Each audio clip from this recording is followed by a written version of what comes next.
ng konti kay Senator De Lima. Gumanon din siya, hindi ko alam kung na-acknowledge because we were friends once upon a time and this is a court. We owe it to each other to be professional, di ba? So wag tayong pumayag na someone like Director Matibag would do that. My point, Mr. President, Mr. Presiding Officer, he could have not announced it and investigated. Imbestigahan mo, tingin mo may mali, imbestigahan mo, but it is unfair to me and unfair to the court that kung kailan siya patatawag siya sa Monday, intimidate mo ako, hindi kita tatanungin sa Monday dahil mag-a-announce ka na iimbestigahan mo. Eto na po, no? Atin pong gawa ng reaksyon itong si Senator Robin Padilla at itong si Senator Alan Peter Cayetano pumalag dito kay Senator Matibag. Kung saan itong si Matibag, parang gumaganti itong si Matibag eh. Si Matibag is isa siya sa mga witness ng prosecutors na dapat naman ay mag-cooperate sana siya dito sa impeachment trial, bakit ngayon parang ginigipit niya ang Senado? Specifically, itong si mga Cayetano na mayroon siyang panibagong gimmick niya diyan yung sa SEA Games, yung sports complex na ginamit sa SEA Games, okay? Si Cayetano, binabanatan itong si NBI Matibag. At siyempre si Senator Robin Padilla nagpalabas rin siya sa kanyang saloobin patungkol kay Matibag. Parang abusado na talaga itong si Matibag no? Kaya pumalag itong si Senator Robin at si Senator Alan Peter Cayetano. At heto pa, pakikinggan po natin ang reaksyon ni Attorney Powa, one of the legal defense team of VP Sara, and at the same time, ito po yung spokesperson ng defense team ni VP Sara. Kung saan, nagre-react po siya patungkol po sa naganap na impeachment trial kanina. Okay? Yan pong ating pag-uusapan, pero bago ang lahat, paki-like muna at saka paki-share itong ating video guys para kakalat ito sa taong bayan. Marami po ang makaalam na ganito na po ang nangyayari sa ating bansa. Itong administrasyong Marcos masyadong grabe sa pamumulitika. Pati itong impeachment trial hinaharangan. Alam naman natin yung si Matibag na yan kontrolado yan ni BBM sa ating opinion. At sa mga hindi pa nakasubscribe dito sa aking channel, mag-subscribe na po kayo kasi libre lang po ang mag-subscribe dito sa YouTube. Walang bayad yan, okay? Walang bayad yan. Subscribe na kayo at kapag kayo ay nakasubscribe sa ating channel, ma-notify yung mga cellphones ninyo at lagi kayong updated sa ating mga trending na balita na kagaya nito. Okay? Kaya subscribe na po. Okay? Nakasubscribe na lahat. Okay, heto. Panoorin natin itong si Senator Padilla at itong si Senator Cayetano pumalag dito kay Matibag. Heto po, play natin. The gentleman has 2 minutes. Maraming salamat po. A'udhu billahi minasyaitanir rajim. Bismillahirrahmanirrahim. Mga mahal kong kasama, nais ko lamang pong idulog sa inyo ang aking nararamdaman, ang isang damdaming masasabi ko pong nagtatanong sapagkat ang mga nangyayari po sa ating hukuman sa mga oras na ito, hindi ko po alam kung ito ba ay eksakto lang na nangyayari o ito po ba ay sinasadya. Katulad po ng pagkakakulong ng ating dalawang senator judge na si Senator Jinggoy Estrada Correct. at si Senator Rodante Marcoleta. At ang kagiyat pong pagdating ng aming mga masasabing galing sa ombudsman Para sa akin, sinasadya at talaga kay Senator Alan Peter Cayetano. At kahapon, pagkatapos pong ng isang araw na mabanggit Si Cayetano ang naman, patungkol sa ang gigipitin nila. pagpunta ng ating mahal na NBI Director sa Bangkok at ito po ay kinwestiyon Correct. ni Senator Alan Peter Cayetano, kahapon po ay biglang lumabas ang isang pahayag na iniimbestigahan daw po yung patungkol sa pangyayari noong Southeast Asian Games. Panahon niya ni Ito po Duterte ba ay eksakto lang o ito po ba Hindi ay talaga. mayroong dapat tayong pangambahan? Pamumulitika yan. Sapagkat, alam niyo po, ako din po ay dapat ay pupunta ng Iran. Sapagkat isinagawa po ang pagbibigay-pugay sa namatay na kanilang leader, spiritual leader. Pero hindi po ako tumuloy dahil may impeachment po tayo. Tanong ko lamang po sa ating Nire-respeto mga ni Robin kasama, Padilla. dapat po ba tayong mangamba? Dapat po ba kaming mangamba? At tayo po ay parang eksakto naman lahat ito? Hindi ba po tayo ay malayang korte? Tayo po ay may karapatan Pananakot na yung kay binibigay Matibag ng konstitusyon na magsagawa po ng pagdinig na ito.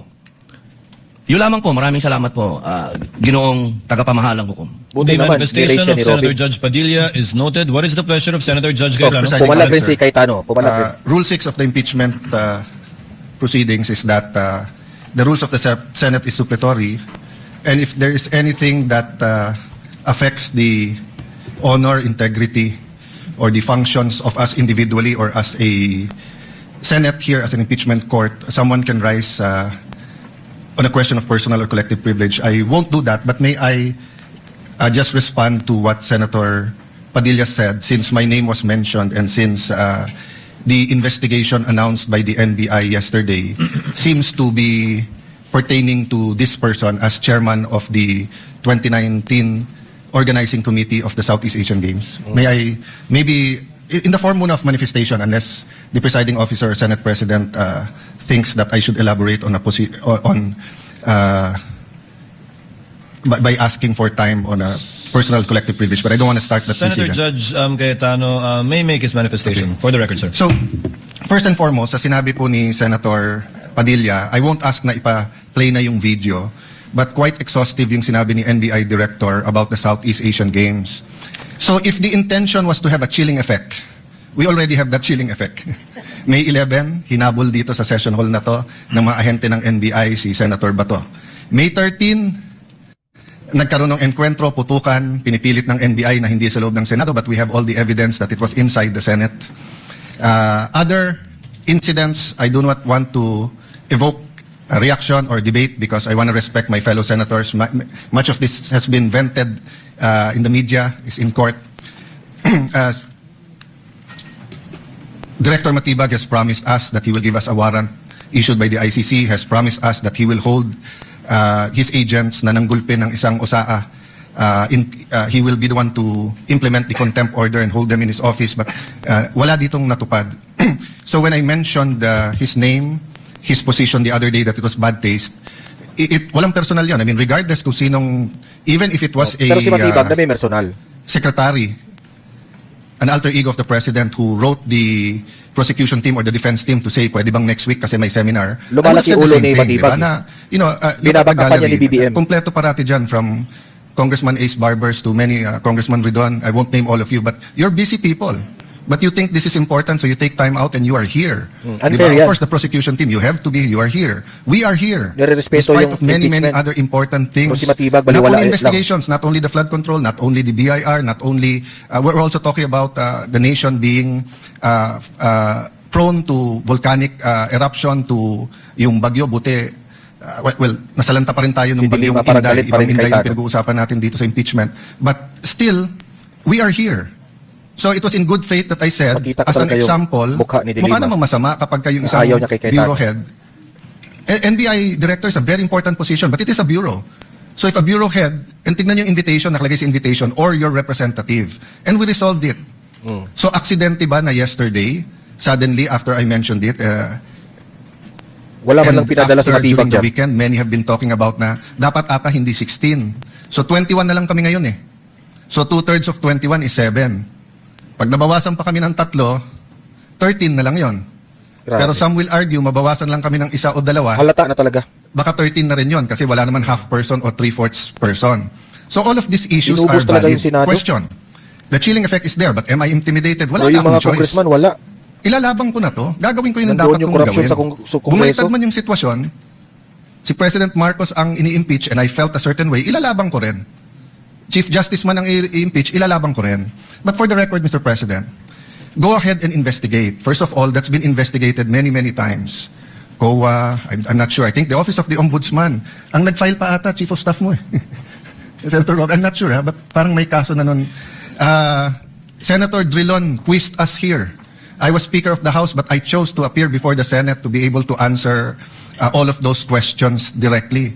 The SEA Games, paulit-ulit yan. Biktima na ng speakership ng 2019 yan. Nahuli namin yung PR na sinabi kikiam, pinakain daw mga Muslim ng baboy, when it was chicken longganisa na pinakain. Pero nasiraan na tayo sa Malaysia, Indonesia. The SEA Games gave us so much honor. So far, it is still the biggest SEA Games in history. Many of our athletes launched their career, even going to gold medals in the Olympics. Our athletic and our yung aquatic natin center in Clark is one of the best in the world. Ang nagsabi nito yung Israeli coach ng isang foreign team doon. But go ahead if you want to investigate. But I just want to put on record, mukhang misfire. Bakit? Yung Pinopolitika sinasabi talaga. niyang infrastructure na walang bidding, first of all, the procurement law has many modes of procurement. So don't make it appear sa public na just because walang bidding, may anomalya na to. Okay. Correct. Secondly, Sinajudge bakit ko kaagad. sinabing misfire? Hindi po sa, I'm referring to Director ng NBI Matibag. Actually, nakapunta na ako dyan, ha? Yung panahon ng lahat ng mga colleges na public colleges, doon kung saan ginanap yung swimming doon, yun ang ano eh. Yun yung complex na yun eh. Ang ganda. Pang world class talaga. Nakapunta ako dyan. I had nothing to do with the infrastructure. The chairman of the committee. In fact, I had to resign from the DFA because I was running for congressman during that time. So dun sa sinasabi ni Director Matibag na may congressional insertion to fund it, it's definitely not me because how could a non-member of the Senate or non-member of the House insert anything? Okay. Dun sa sinasabi niyang infrastructure, it was done by the BCDA. The chairman of the BCDA is one of the closest advisors of the president now. The president of the BCDA is one of the closest advisors and is a secretary now. And he said, medyo kaduda tong kumpanya na nanalo walang bidding. If I'm not mistaken, it's the same company who's making the City Hall of Pasig. Ha? So, I mean, if they want to investigate, go ahead. But by mentioning the organizing committee of the SEA Games, ako po chairman nun. At paninindigan ko po na napakaganda nung nangyari doon. At kung may anomalya, ako unang magagalit. So, go ahead. But my point, Mr. Chairman, honorable members of the court, sa prosecution, to be fair sa prosecution at marami akong Baluktutin kaibigan, na naman I've nila never yan. felt any intimidation Para from any of you. makulong si I mean, Cayetano. you've continued to be either friends or for those who are former friends but friends. I mean, I don't know if nagkamali lang ako but on the first day, I nodded ng konti kay Senator De Lima. Gumanon din siya, hindi ko alam kung na-acknowledge because we were friends once upon a time and this is a court. We owe it to each other to be professional, di ba? So wag tayong pumayag na someone like Director Matibag would do that. My point, Mr. President, Mr. Presiding Officer, he could have not announced it and investigated. Imbestigahan mo, tingin mo may mali, imbestigahan mo, but it is unfair to me and unfair to the court that kung kailan siya patatawag siya sa Monday, intimidate mo ako, hindi kita tatanungin sa Monday dahil mag-a-announce ka na iimbestigahan mo. Tapos sasabihin mo may insertion, tapos sasabihin mo hindi liquidated po lahat yun. So, let me talk of unfairness. Hindi ba unfair? Kung ako, babalik ko, sasabihin ko, inimbestigahan ko na rin kahapon eh. Ang sabi sa akin, mainit ang ulo ni Director Matibag kasi may contractor na daw yung binigay na lupa para sa NBI at gusto niya sarili niyang contractor. Oh, would that be fair to him? No. It would be a marites accusation. Grabe. So that's the same thing he announced yesterday. A marites accusation towards me that affects this court because I am now a senator judge. So I hope this is the last time that I'm going to have to speak about this. But definitely, we've been speaking about this, binabawasan talaga kami. Iniisa-isa. Even yung mga vlogger na malapit sa administrasyon, sabi 2 down, 3 down, may kasunod na. Di ba? So, Mr. Obvious President, na eh. I want Grabe ang this impeachment administrasyon. to be a test Watch out sa that the 2038. 1987 Constitution works. And that despite political differences, the prosecution and defense, I saw them after the first or second day, nagkakamayan kayo. Ang dumi talaga ng Nagkakamustahan. politika ng Pilipinas. After the first or second day nung mainit na baliktaktakan dyan sa pre-trial, nagbabatian, di ba? Even in court. So, we can't help but be emotional. We can't help but get mad at what we think is disgusting or sometimes crossing the line. But is there any question that for this verdict, whether it's for conviction or acquittal, to be accepted by the Filipino people, we have to make sure that the integrity of the court is intact. I will admit to you, nahirapan po ako. Wala si Senator Marcoleta eh. Iilan lang po kaming abogado dito. Si Senator Jeez. Pangilinan, Senator Cheese, si Aimee is a law graduate, di ba? Pia. Senator Pia, Bam is a second-year law student and I'm encouraging him na tapusin niya. Total review na yung nangyayari ngayon. But it's not easy. 24 lang kami, nabawasan na ng 3. So I hope this issue of the integrity of the court becomes an issue for all of us. No, I'll repeat what I said when I Ang was galing Senate ni President. Cayetano dito. Director, hindi mo kami natibag. So wag mo try itibagin tong representation na to o itong impeachment court because what you're doing is not helping. Investigate whatever you want to investigate. You want to investigate ba't ako nagpatubo ng balbas? Investigate mo, no problem with me. Pero wag mo nang i-announce kasi nga naaapektuhan yung integrity ng court. Thank you for the leeway, Presiding Officer. Thank you, Senator Judge Alan Cayetano. Yes, what is the pleasure of Senator Judge Pia Cayetano? Mr. President, Presiding Officer, I assume most of my colleagues, like me, were busy studying the lengthy memorandum filed by each of the parties. For the record, 30 plus pages, more or less double space yung sa prosecution. Kaya by the time I got to the defense, para na ako maduduling kasi mahaba na nga yung 30 pages na double space, napunta pa ako sa single space. Okay lang yun, kasama sa trabaho yun. Pero that's how lengthy the documents were. And I slept at 2 a.m. Hindi kasama to sa explanation ko, di ako nagyayabang or anything. It's our job. And I'm a night person, so normal sa akin yun. And then in the morning, tuloy ulit, sent my staff questions, asked for more details, and then we worked together throughout the morning until it was time to come here. So I don't know anything about this statement of Director Matibag. But it bothers me to hear this. I now remember that I saw a message pop up in my phone which hindi ko nga pinansin kasi nga ito yung important issue ko na pag-aralan ko tong memorandum ng mga parties na inabala nga naman nilang very lengthily and exhaustively na nila dinidiscuss in a written document. But I recall now na may nag-pop up na message from a coach telling me na gustong pa-imbestigahan yung SEA Games. And di ko talaga pinansin. And now Alan brings it up and I am bothered.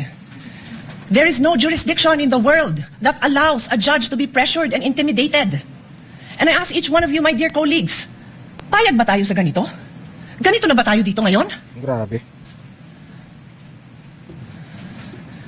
Don't we want a better country for our children? So yung Tiberos parang wala lang.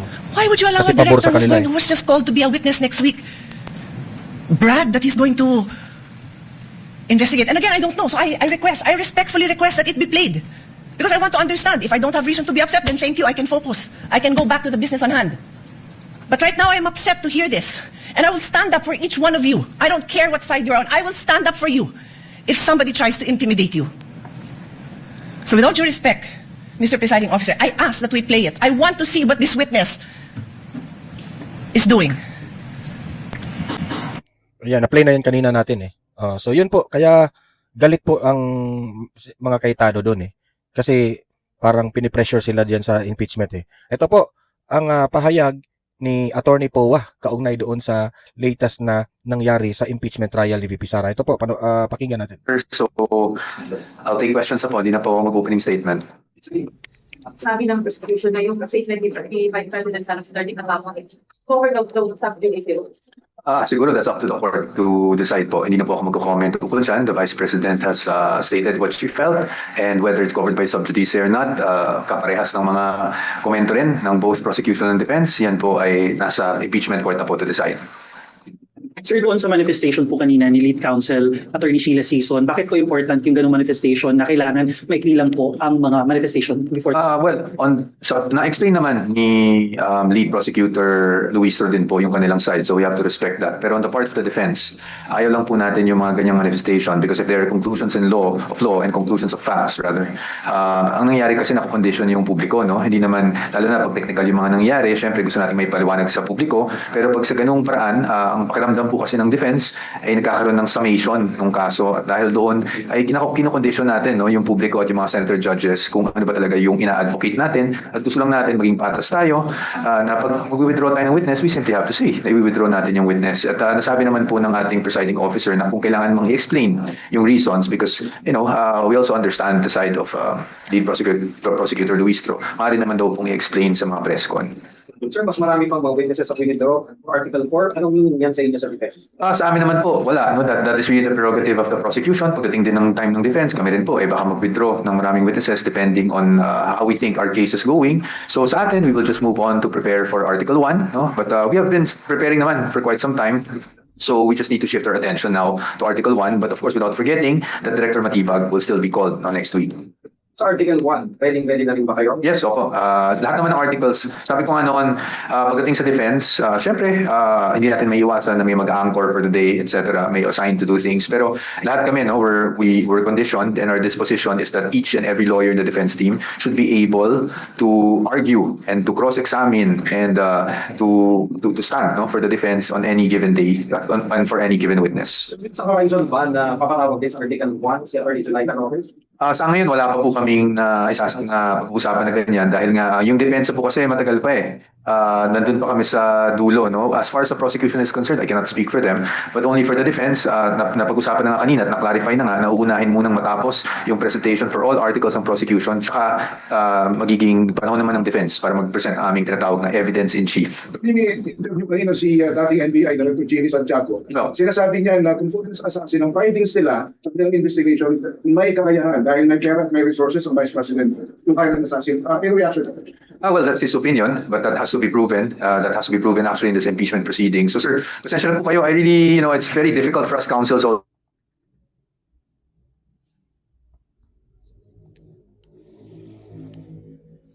Violating Rule 18, sir. Medyo nawala yung audio. More on Okay the lang. due process argument earlier. Hindi lang masyado kasi limited lang po yung time eh. Why would pagsasabina po ng bank records would violate the due process? Okay, because unang-una sa lahat, balik ko lang sa nabanggit ko kanina sa oral arguments. No? Pagdating sa pag-issue ng subpoena, you have to look at two things. No? You have to, first is definiteness. Ibig sabihin nun, kailangan particularly describe kung ano yung gusto mong i-subpoena. Pangalawa, it has to be relevant. Ibig sabihin, may kaugnayan o direktang kaugnayan dito sa isinasagawang paglilitis. Ngayon, pagdating naman sa due process, no, kailangan natin malaman, pwede ba yung mga bagay na sinasubpoena o hindi under our laws? And kung ibabaliwala na lang natin yung mga batas natin, kailangan lang natin mag-issue ng subpoena, then nawawala ng due process because the respondent has protections under the law. Again, hindi lang po yan sa respondent, it goes for each and every one of us Filipinos. No?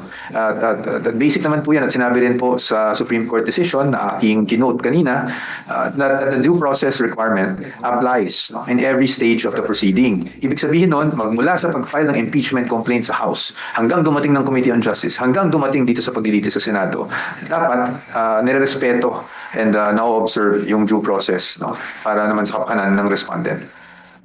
Attorney, nagbawas na ang prosecution ng mga testigo para sa fourth article of impeachment. On your part, sa depensa, may mangyayari bang pagbabawas dun sa pag-counter ninyo sa mga testigo nila? Too early to say, sir. Kasi mahaba pa to. Sa dulo pa lang kami.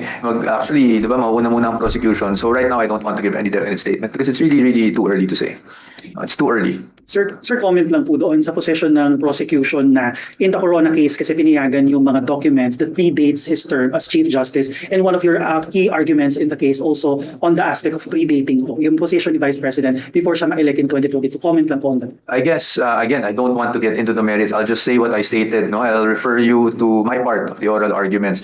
The Corona impeachment trial was done way before the decision of the Supreme Court in Duterte versus HOR. And anong presumption dyan? That when the Supreme Court decided the decision penned by none other than Senior Associate Justice Marvic Leonin, they were cognizant and they were fully aware of what happened in the Corona trial. And that's why, there are guidelines that are enumerated under the Supreme Court decision. And again, I will refer you to that. You can go ahead and read the decision and you will see the guidelines there.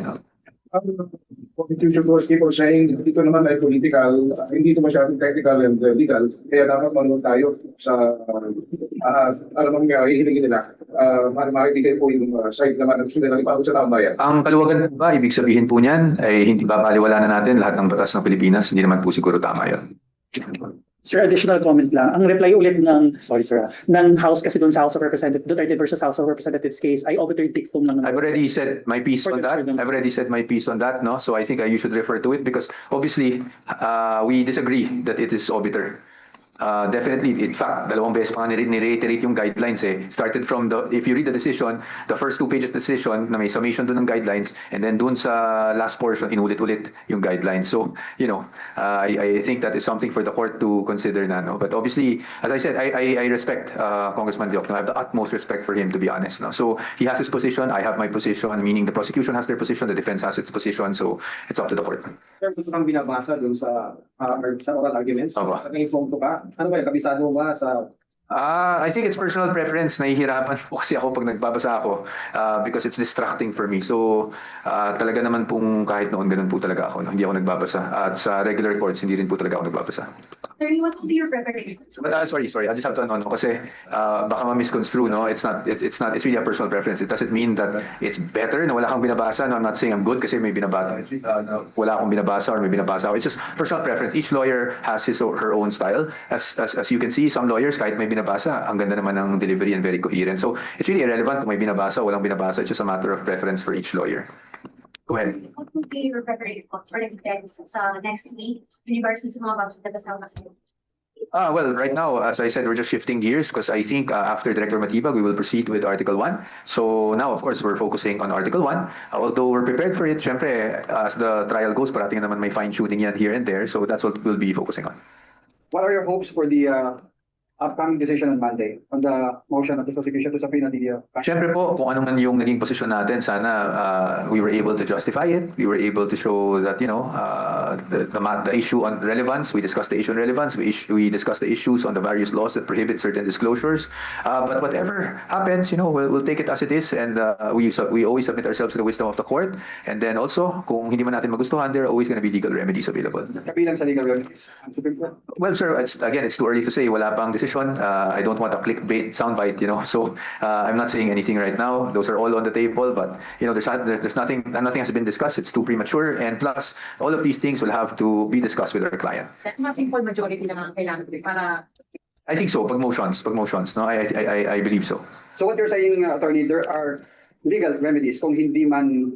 Again, sir, I've already mentioned. I don't want a clickbait. I'm sure everyone's asking for a soundbite, and I'm not going to give you that soundbite. Thank you. Thank you. So ayan mag-comment na lang po, mag-react po tayo sa mga sinasabi po ni Attorney Poa. Alam niyo naman itong si Attorney Poa, very reserved sa kanyang mga answers, no? Especially sa mga reaction niya sa naganap ng impeachment trial.